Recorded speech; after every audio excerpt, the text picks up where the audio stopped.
Greetings, YouTube family. Welcome back to my channel, Hidden Alchemy. My name is Sade. If it's your first time here, welcome. If not, welcome back. I am a wellness and holistic coach focusing on spiritual, mental, physical, and just emotional well being practices to help people transform their life and truly learn how to tap into their personal power, especially in the times that we are in right now. So, if you are interested in diving deeper into your astrological chart and really learning how you can alchemize the energy of your chart, head over to my website, Hidden Alchemy by Sade, and schedule your free consultation. And we can go ahead and start working on techniques that you can incorporate to your daily life to help you start to see the changes and truly make the most out of the power that you have in your chart. All right, everyone, let's go ahead and dive into today's video, which will be the full moon in the sign of Gemini happening on December 15th. Happy Sag season to you all. If anyone here is a Sag, happy birthday season. And this full moon in Gemini, I mean, whenever Gemini and Sagittarius come together, we have the two chatty catties of the zodiac. So you know it's a good time. And if you're not having a good time, really use the energy of Sagittarius as well as Gemini to get out there and to socialize. Now, the great thing about this full moon is Mercury on the same day will station direct. So it doesn't mean that it's a full force of you moving forward on an idea, but it does mean clarity, especially it happening with a full moon in the sign of Gemini. Now, before I dive deeper into that, just for any newcomers to my channel and to my video, if you do not know what a full moon is when the sun and the moon are in two opposing signs. For this one, it will be Sagittarius and Gemini. Full moons are a time of culmination. So when something has reached its peak, and it's also a time of letting go. So when the moon is at its fullest, there's a lot of light that is shed on an area of our life. So specifically in the Gemini area of our chart, where we might not have been paying attention to. And now this full moon has brought it to the surface. Doesn't mean it's a good thing, doesn't mean it's a bad thing, but something is coming to the surface that needs to be acknowledged, addressed, or it needs to be fully let go. Gemini is a masculine air sign and is ruled by the planet Mercury of communication.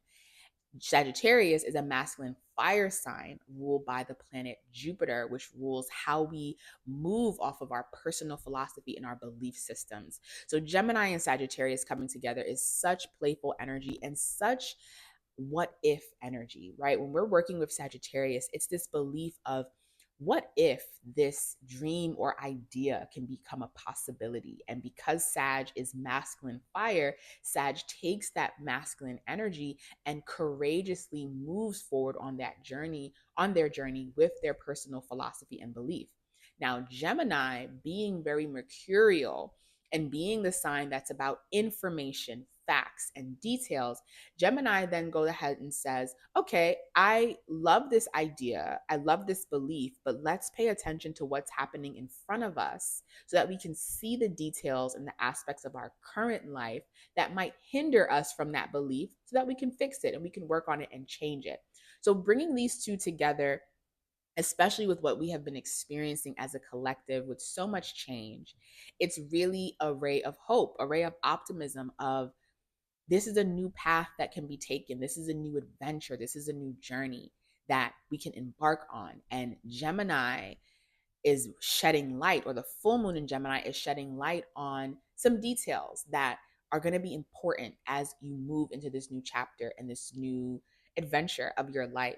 Now, another thing I really enjoy about a full moon in the sign of Gemini is the importance of allowing our perspective to change. Gemini and Sagittarius are both mutable signs. So, whenever we're dealing with mutable energy, we are allowing ourselves to adjust. So, there might be an idea, a belief system that you have held on to about yourself or your personal philosophy that might need a little adjusting. And with the full moon happening the same day as Mercury stationing direct, there can be an aha moment of, you know what? Maybe that perspective was great at that point in my life. But as I move into this new segment, it's okay for me to change my perspective and to still hold on to this ideal and belief for myself.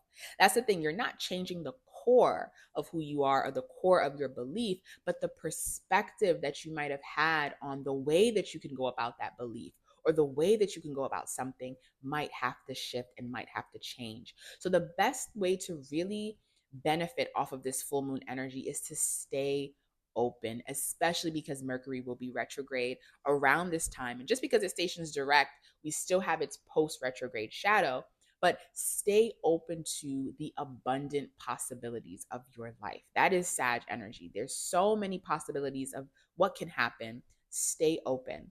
Another irony about this full moon is Mercury, which is naturally the ruler of Gemini, is in its opposite sign of Sagittarius, and Jupiter, which is the natural ruler of Sagittarius, is in its opposite sign of Gemini. So the signs are kind of flipped. The planets are actually kind of flipped. So be mindful of too much optimism and not enough fact checking, and be mindful of too much fact checking and not enough optimism, right? Really finding that balance. Another way that you can benefit from this full moon energy is socialize. Gemini and Sagittarius are chatty catties. Okay, Sagittarius love to preach, Geminis love to connect ideas. Get out there with friends and family. Maybe you meet new friends. Maybe you catch back up on with old friends, but share these ideas, share what has been shifting and changing for you, because we have been experiencing deep change as a collective. And you never know, just by you sharing a new idea or just sharing what's been going on and communicating, which is Gemini energy, it can really help you to see things from a different perspective. The person you're talking to can just drop a seed of information that can change the whole trajectory of what you've been thinking or what you've been how you've been moving in life. So use the Gemini energy to communicate with others, share ideas, and then continue the Sag energy of optimism and trying new things, allowing adventure for your life so that you can continue to expand your mind and continue on your journey. But other than that, everyone, I hope you are having an amazing December, an amazing Sag season. Continue taking great care of yourself. Continue nourishing yourself, because Mars is retrograde during this time. So, depending on when you're watching this video, I'm recording this in November, but Mars will be stationing retrograde on the 7th of December. So, it is a time to pause and pivot. So, nourish yourself through that change. Check in on yourself, check in on your friends and family, and I will check in on you for our next astrology video. Feel free to let me know how this energy has been affecting you, and I will see you all soon.